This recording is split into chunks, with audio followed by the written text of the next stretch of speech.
Di era abad pertengahan, sebuah masa di mana pemikiran filsafat dan teologi memainkan peran besar dalam membentuk cara pandang manusia tentang dunia.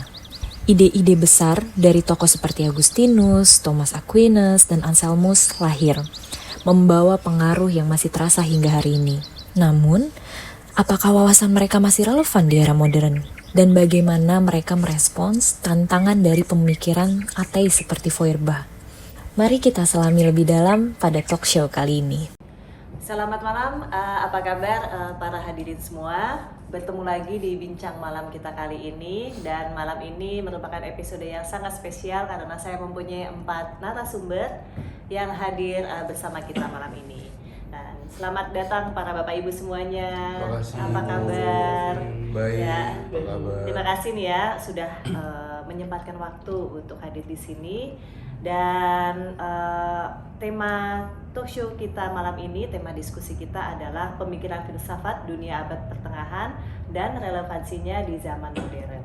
Dan yang nanti akan kita bahas di sini, para tokoh ini akan mewakili 4 filosof besar, yaitu ada Agustinus, Thomas Aquinas, dan Anselmus. Dan juga kita juga mewakili perwakilan dari pemikiran ateisme, yaitu Feuerbach. Mungkin di sini Bapak Ibu hadirin yang akan langsung menjelaskan nih, nanti akan mewakili pemikiran filosof siapa, dan ya mungkin bisa disebutkan juga ya di tahun berapa beliau-beliau ini hidup. Jadi sehingga penonton akan bisa dapat gambaran nanti untuk mengikuti topik diskusi kita malam ini. Mulai dari Pak Caswito mungkin silakan. Oke, saya akan menjelaskan tentang filsafat yang dibawa oleh Agustinus. Agustinus itu membawa filsafatnya itu pada abad ketiga, Abad ketiga. 354 Masehi. Lahir di Tegaste. Di mana itu? Sekarang itu tepatnya di Aljazair Timur. Aljazair. Iya. Oke, baik. Dan Bapak Fajar akan membawakan perwakilan dari siapa? Kalau saya akan mewakilkan pemahaman dari Thomas Aquinas. Jadi Thomas Aquinas itu adalah seorang teolog dan filsuf dari Italia pada abad ke-13, sekitar tahun 1200-an. Oke, baik. Dari Italia ya. Iya. Dari Ibu Sania. Kalau saya akan memaparkan filsafat Anselmus, itu dia dari abad ke-11, sekitar tahun 1030-an. Oke, abad 11. Dan Mbak Fabian. Kalau saya membawakan teori dari Feuerbach, Ludwig Feuerbach, filsuf Jerman yang hidup tahun 18-an abad 19. Oke, wah ini kayaknya bakal menarik sekali nih karena para filosof itu hidup di era yang berbeda, abad ketiga, ke-11, 13, dan 19. Jadi kita langsung mulai saja diskusi malam ini. Saya mau bertanya kepada Pak Caswito dan Pak Fajar. Oke. Jadi dapatkah nih Anda mengenalkan dasar pemahaman dari konsep pemikiran Agustinus dan Thomas Aquinas? Dan apa nih yang menjadi ciri utama dari wawasan dunia di abad pertengahan, khususnya dalam pemikiran Anda berdua?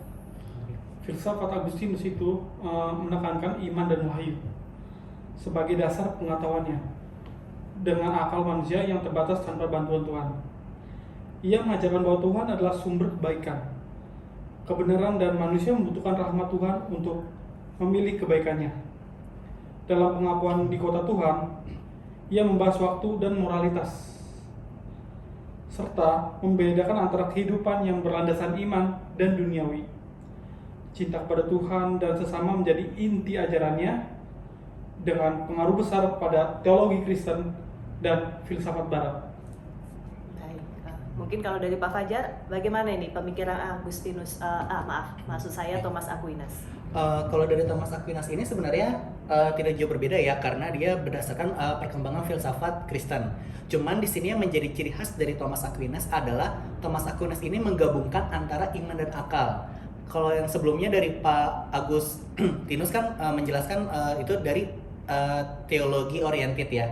Sedangkan kalau misalkan dari si Thomas Aquinas ini itu tidak hanya teologi oriented, tetapi ada pemahaman dari akal manusia dan dia mengadaptasi dari pemikiran Aristoteles seperti itu. Baik, nah ini sama-sama berlandaskan teologi ya. Kalau yang Ibu Sania, Anselmus itu bagaimana? Kalau Anselmus itu dia menekankan pentingnya hubungan antara iman dan akal, mungkin hampir sama dengan filsafat Thomas. Thomas ya? Iya. Anselmus Apakah ada itu perbedaannya? dia terkenal dengan argumen ontologisnya. Argumen ontologisnya itu bahwa Tuhan sebagai sesuatu yang paling besar, lalu dia juga menekankan prinsip Fides quaerens intellectum. Apa itu? Fides quaerens intellectum itu yang berarti iman yang mencari pemahaman. Jadi iman ini harus didahului, tetapi juga mendorong pencarian intelektual. Iya. Apakah sama dengan Thomas, iman yang mencari kebenaran tadi? Kebenaran? Iya, betul. Iya. Iya. Betul. Sama Hampir juga. iya. Hampir sama. Cuman kayak sepertinya saya kalau untuk Anselmus ini lebih ke masa pencarian, dan sedangkan di masa saya ini si Thomas ini sudah menentukan bahwa memang Tuhan dan iman dan akal itu memang saling berkaitan. Oh, baik. Gitu, karena kan kita berbeda sekitar 300 tahun Iya, ya. Jadi sekitar 300. perkembangan peradabannya itu tidak terlalu jauh berbeda. Jadi istilahnya ada jawaban dari pertanyaan yang Anselmus. Jadi konsep tanyakan. pemikirannya ini ada kemiripan ya. Ada kemiripan ya. Kebetulan ini agak sama ya dengan semboyan istilah kata poin atau ini sebenarnya sama dengan argumen yang dikemukakan oleh Thomas. Jadi Thomas itu memiliki 5 argumen, itu disebut dengan quinque viae. Itu kalau di dalam bahasa Inggris itu sama saja dengan 5 ways atau 5 proof. Jadi 5 argumen ini untuk membuktikan keberadaan Tuhan, untuk menjawab teori Anselmus ini. Jadi Tuhan ada, tetapi bisa dibuktikan. Iya, bisa dibuktikan. Itu ada 5. Jadi argument of motion, argument of efficient cause, argument of contingency, argument from degree, dan argument from final cause or theological argument gitu. Jadi sebenarnya kayak menjawab pertanyaan yang teori dari Anselmus ini. Oke, baik. Dan sekarang ini kita sudah tahu siapa yang akan mewakili pemikiran ateisme. Tadi apakah sudah dijelaskan bagaimana konsep dasar pemikiran si Feuerbach ini? Feuerbach beropini bahwa Feuerbach mengkritik konsep-konsep Tuhan dan teologi, karena menurut Feuerbach konsep Tuhan itu merupakan proyeksi dari harapan, dari refleksi diri, daripada cara manusia untuk mengenali dirinya mereka sendiri. Feuerbach pernah menulis sebuah karangan berjudul The Essence of Christianity, Yang berisi kritikan terhadap basically. pemikiran-pemikiran sebelumnya itu? Iya. Oke. Iya, basically isinya adalah opininya Feuerbach bahwa konsep Tuhan itu tidak lebih dari karangan manusia itu sendiri. Jadi manusia membuat konsep Tuhan dan agama karena sadar akan pentingnya memiliki arti kehidupan dalam kehidupan manusia. Jadi manusia sadar kalau hidup tuh perlu ada artinya, perlu makna dalam kehidupan. Jadi manusia meng-create konsep Tuhan dengan tujuan memiliki pedoman hidup, memiliki tujuan, harapan, dan mengakali keterbatasannya manusia. Oke.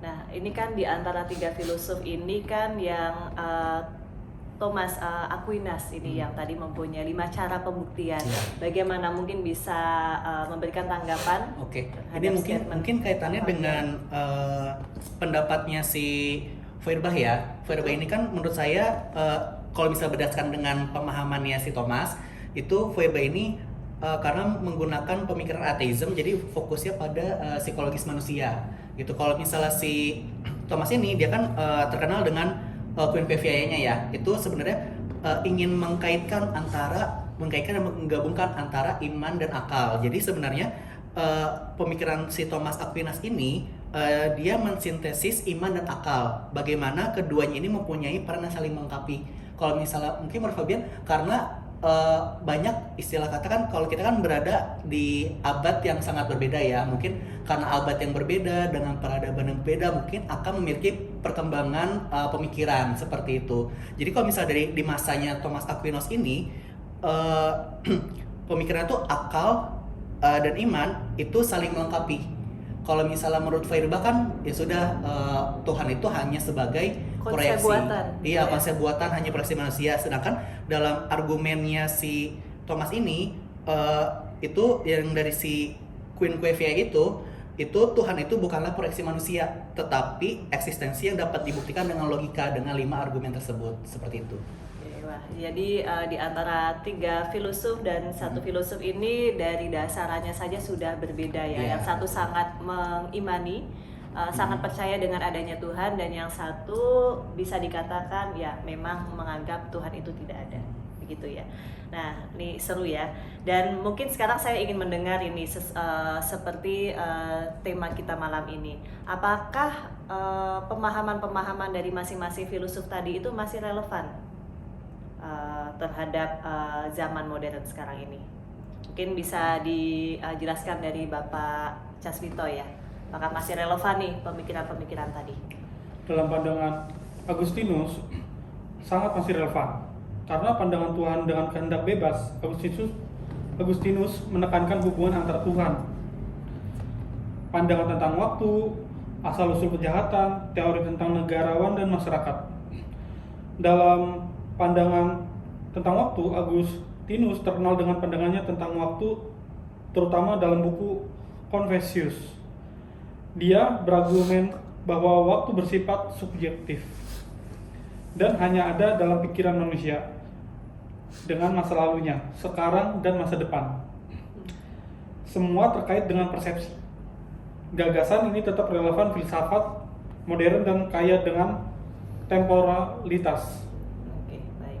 Ini yang sekarang kita bergeser ke pemikiran Thomas Aquinas yang tadi antara iman dan logika. Iya. Ya. Masih relevan dengan sekarang? Menurut saya masih relevan karena dengan keyakinan-keyakinan yang sudah ada di sekarang tuh, umat-umatnya akan memiliki pertanyaan antara apa sih kok ada kitab tapi hubungannya di dunia itu apa gitu. Nah, sebenarnya dengan argumen yang dikemukakan oleh Thomas ini, si Queen Quevia ini sebenarnya di sini saya meng-highlight nih 5 argumen kuat ya untuk membuktikan bahwa ada korelasi dan saling melengkapi antara iman dan akal. Mungkin boleh dijelaskan singkat ya 5 itu tadi. Oke. 5 jalan itu apa Oke. saja? Jadi untuk argumen yang pertama itu argumen of motion. Jadi maksudnya itu ada sesuatu yang bergerak, tapi yang bergerak itu digerakkan oleh sesuatu yang lain. Jadi otomatis saling berkesinambungan. Dan otomatis kan bergerak itu kan nggak mungkin kan tidak terbatas, pasti ada batasnya. Dan si Thomas ini menganggap pemikirannya bahwa Tuhan itu adalah penggerak utama dari segalanya. Misal dari bumi berotasi terhadap matahari berotasi terhadap galaksi. Nah, itu otomatis ujung-ujungnya pasti akan Tuhan yang mengatur. Meskipun bisa dijelaskan secara sains, Betul bagaimana semesta ini bergerak, Betul bagaimana sekali. bumi berotasi dan Betul sebagainya. sekali. Oke. Iya. Dan Nah. poin lainnya mungkin? Oke, yang kedua ini adalah argument of efficient cause. Jadi bagaimana dari kejadian-kejadian di bumi ini dampaknya itu pasti memiliki penyebab, dan penyebabnya itu pasti memiliki penyebab-penyebab yang lain yang akhirnya disebabkan oleh sesuatu penyebab pertama, yaitu Tuhan itu sendiri yang membuat akibatnya. Tuhan sebagai asal muasal segala Betul, sesuatu ya. Iya betul. Terus yang ketiga itu adalah argument of contingency. Jadi maksudnya itu segala sesuatu di alam semesta itu bersifat ada atau tidak ada. Jadi kan sebenarnya tidak mungkin semuanya itu bersifat ada atau nggak ada ya. Jadi harus ada sesuatu yang eksistensinya itu tidak bergantung sama sekali. Kalau misalnya kita kan manusia mungkin ada bergantung dengan manusia atau bergantung dengan makhluk lain. Nah, sedangkan si Tuhan ini tidak bergantung kepada siapapun. Jadi ini argumen yang memperkuat si pemikiran Thomas. Lalu yang keempat ini ada argument of degree, yang mana argumen ini memiliki derajat kesempurnaan yang berbeda, dari yang buruk, dari yang baik dan sangat baik. Tapi yang paling sempurna adalah Tuhan. Gitu, karena kita tidak sempurna, hanya Tuhan yang sempurna. Mungkin pemikirannya akan seperti itu. Dan yang kelima adalah argumen from final cause or teleological argument. Jadi maksudnya setiap makhluk ini, bahkan yang tidak memiliki kesadaran, itu pasti memiliki tujuan tertentu. Seperti kita tujuan kemana nih gitu, dan tujuan akhirnya yang menjadi tujuannya adalah Tuhan gitu. Jadi kenapa argumen ini mengkaitkan antara akal kita yang kita lalui di dunia ini dengan iman yang kita imani saat ini, seperti itu. Baik, jadi seperti pemahaman dalam teologi ya, Tuhan Iya. menciptakan dunia ini seisinya Iya. dan semuanya akan kembali ke Tuhan. Betul sekali. Oke, dan yang saya pengen mendengar statement terakhir dari Ibu Sania nih, yang mewakili kelompok yang teisme ya. Jadi relevansi wawasan dunia abad pertengahan ini bagi zaman modern dari sisi Anselmus. Iya, dari sisi Anselmus ini masih relevan ya.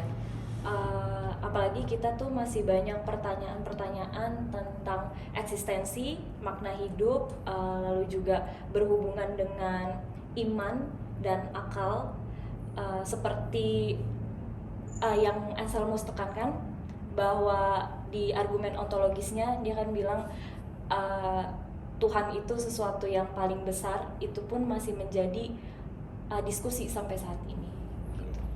Dan sekarang kita loncat ke satu yang ateis ini, yang pasti akan sangat bertentangan dari tiga narasumber ini. Bagaimana? Ya, opini-opininya Feuerbach memang sangat radikal ya. Iya. Sangat radikal, dimana menganggap bahwa manusia itu yang create Tuhan, bukan Tuhan yang create manusia. Tapi saya melihat justru kalau dibandingkan dengan zaman modern sekarang, justru malah semakin relevan. Betul ya. Malah semakin relevan. Saya nggak tahu itu arti baik atau arti buruk. Yang jelas dari opini tersebut malah makin relevan. Dimana opini-opini Feuerbach itu memicu paham ateisme humanis. Dan ya kita tahu sekarang makin banyak orang yang menganut paham tersebut.